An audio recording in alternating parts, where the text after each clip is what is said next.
What's up, YouTube? This is Smarty coming to you once again with my view of the world. Well, we have Miss Patricia Dickson once again, and I want you to listen to some of the things she says, and then I'm gonna come back and give my commentary on what she said. Let's talk about Nixon. Nixon has a perfect record. He had a perfect record on civil rights. He voted for the Civil Rights Act of 1964. He voted for the Voters' Right Act of 1964. All right. I really hope that she misspoke on this. I really do. I'm gonna give her the benefit of the doubt that she misspoke. Nixon was not in Congress in 1964. So if he wasn't in Congress in 1964, how can he vote on something? So I just hope that she misspoke. Either way, both of those acts would never have been passed without Republicans. See, Democrats always claim that they are responsible for the Civil Rights Act, but actually they were not. In fact, the only reason Lyndon Johnson wanted to bring that to pass the Civil Rights Act was because he wanted to fulfill the promise that Kennedy had made. John F. Kennedy had promised Martin Luther King that he would bring forth a Civil Rights Act, a Civil Rights Bill, that he would pass one. And of course, he got assassinated before he could do that, or he got assassinated. And Lyndon Johnson, everybody knows Lyndon Johnson is the biggest racist there was. All right, she's right. Lyndon Johnson was a racist. We all know he was a racist. I'm not going to dispute that. He was a racist. Did not really care anything about the civil rights of black people. What he wanted to do was keep the black vote. Now let's talk about how they got the black vote to begin with. Okay, so Martin Luther King Jr., of course, was a Republican. He had gotten arrested, and his father had called Nixon. And so this is during the time Nixon and Johnson were competing. They were in the campaign for the presidency. And so Martin Luther King's father called Nixon and said, could you help me get my son out of jail? For, whatever reason he had been. Martin Luther King used to get arrested for everything. So he said, could you get my son out of jail? And Nixon really didn't do anything he didn't come through. I don't know, he didn't tell him no. He just didn't do anything. So then Martin Luther King's father called JFK. And he said, we need to get my son out of jail. And he said, if you could get all the black people to vote for me, I'll get him out of jail. And so he did. So Kennedy got Martin Luther King Jr. out of jail, and Martin Luther King's father got all the black people, hey, let's start voting for Kennedy.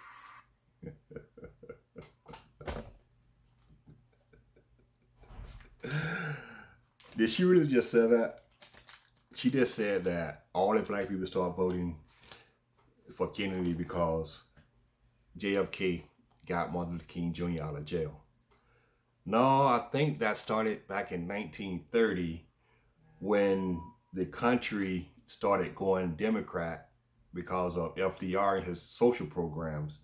That's when a lot of blacks start voting for the Democratic candidates.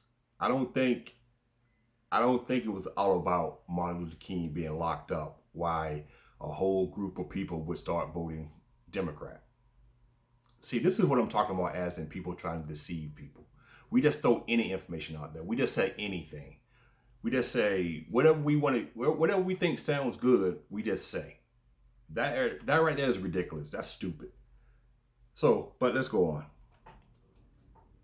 And so that's when it really started. Now, they say black people started voting back in the 30s. They started heading toward the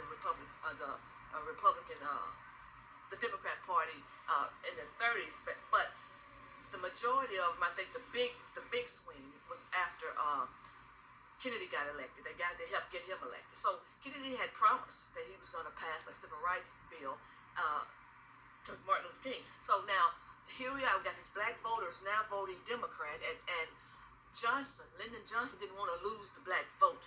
Okay, so he had to get the civil rights bill passed. But the problem was, here it was now, the Democrats had full majorities in the House and the Senate. They did not need one vote from the Republican Party to get any bills passed. And you remember that. They had the majority. But the Democrats... Now, with that, I think the majority in the Senate, I can't remember the majority in the House, but the majority in the Senate was 53 Democrats and 47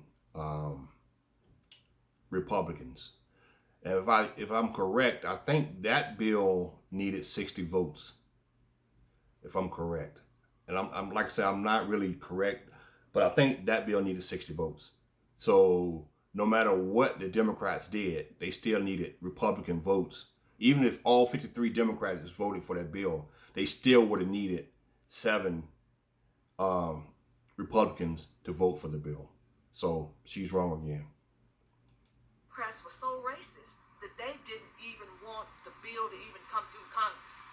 So what Lyndon Johnson had to do was he had to go to the Senate minority leader, which was Senator Everett Durskin, to get the bill to even get through Congress. So it was, if it wasn't for Senator Everett Durskin, the bill never would have even gotten through Congress to come to the floor to even get voted on. So even what she's talking about there is basically she had to go to the minority leader in the Senate in order to make sure that she had enough Republican votes to pass the bill.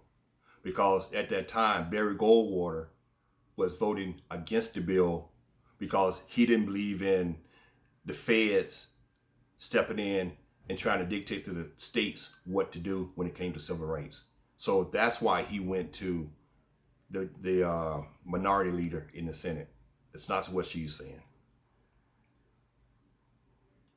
After they got the bill to the floor, it was the Republican Congress that overwhelmingly passed the Civil Rights Act of 1964. The Democrats filibustered it and didn't want it. So they overwhelmingly were opposed to it. So it took a Republican Congress to even get a Civil Rights Act. It did take the Republicans to get the Civil Rights Act passed because you needed 60 votes. So regardless, you're going to need them to pass the bill. But the thing about that is what she failed to realize is the Southern Democrats are the one that was trying to filibuster the bill. Not anybody outside of the South, Democrat-wise, they was for the bill. It was only in the Southern states.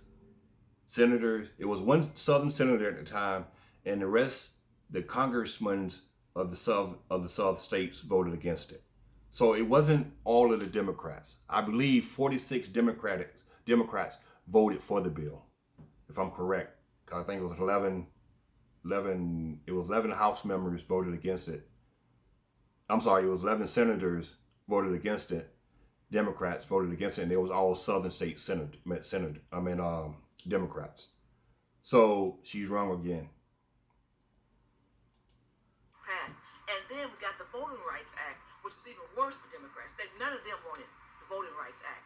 That was all Republican Congress. So you had, let's get this history straight, you had a Democrat president, a Democrat majority in the Senate and the House. Yet and still it took the Republican minority Congress to get the Civil Rights Act of 1964 passed and the Voting Rights Act. Okay, so Richard Nixon voted for both of those. Okay, so he had a perfect record for civil rights. After Nixon got in office, he immediately signed for the first affirmative action bill, All right, I'm gonna stop at that because she just said something else that was very stupid. She just said that Richard Nixon voted for the 64 bill. Richard Nixon was not even in Congress in 64. You got to remember, he was just the vice president in 61. So I really doubt he would have been in Congress in 64.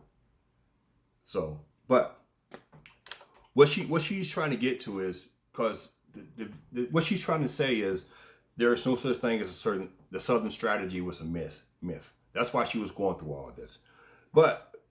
And she tried to say that Richard Nixon was the first one, they say was the first one to implement that strategy, which she's wrong on that because it was Barry Goldwater who was the first to implement that policy, that strategy rather. Because Barry Goldwater, like I say, he's not a racist, but at the same time, he was for states' rights.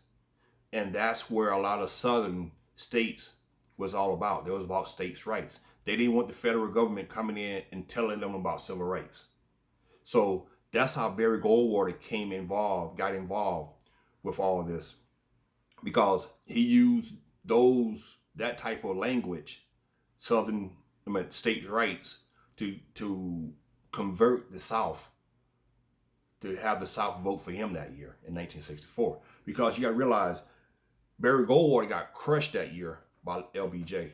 LBJ won that election like overwhelmingly. He just blew him out of the water.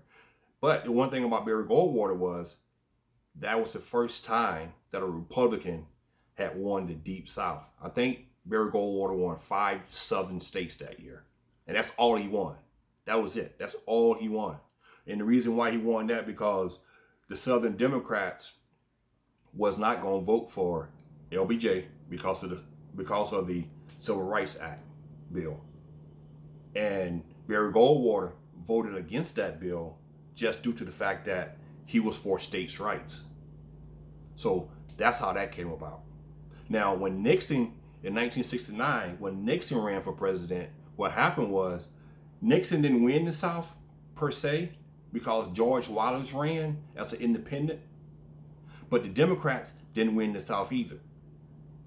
What happened was Nixon did win a few states in the South, but because of George Wallace, George Wallace won the rest of the southern states because he ran. But Nixon did win some. Now, the next voting cycle in 1974, when Nixon ran again, Nixon won the South because there was no third party candidate in there. So that's where the Southern strategy came in at. It was more or less the Republicans start thinking about small government and staying out of states' business. That's why the South turned red. It wasn't so much as cold wars. It was so much as in the Republican Party started saying that, look, we need to stay away from states' issues. Let the state run their own issues. The feds need to stay away from that. So that's how the South turned red. So when she was talking about, in her video, she said cold words this and cold words that. It wasn't so much as cold. Well, it was cold words, but it was cold words as in states' rights, small government. And that's what turned the South red.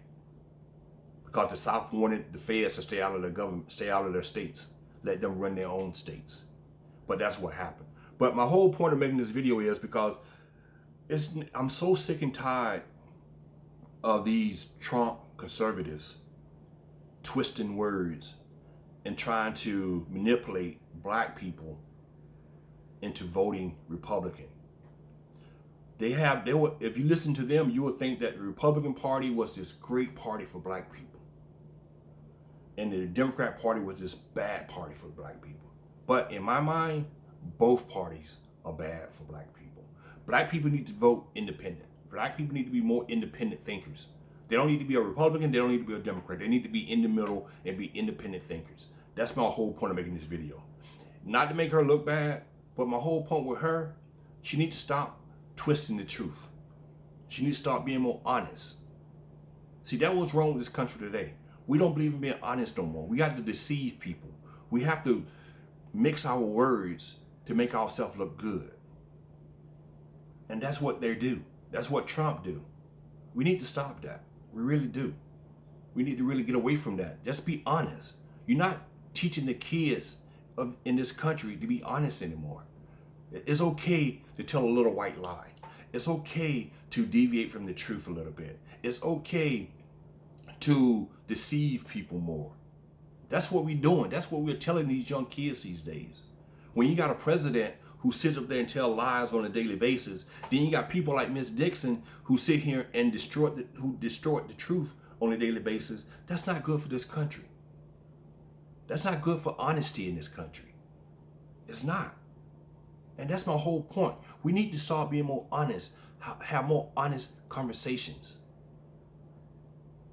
Black people, we got so many issues in this country as it is. We don't need no more issues. We don't need to try to deceive other black people. And that's what Miss Dickson is trying to do. She's trying to deceive other black people into thinking that the Republican Party is this great party. And it's not.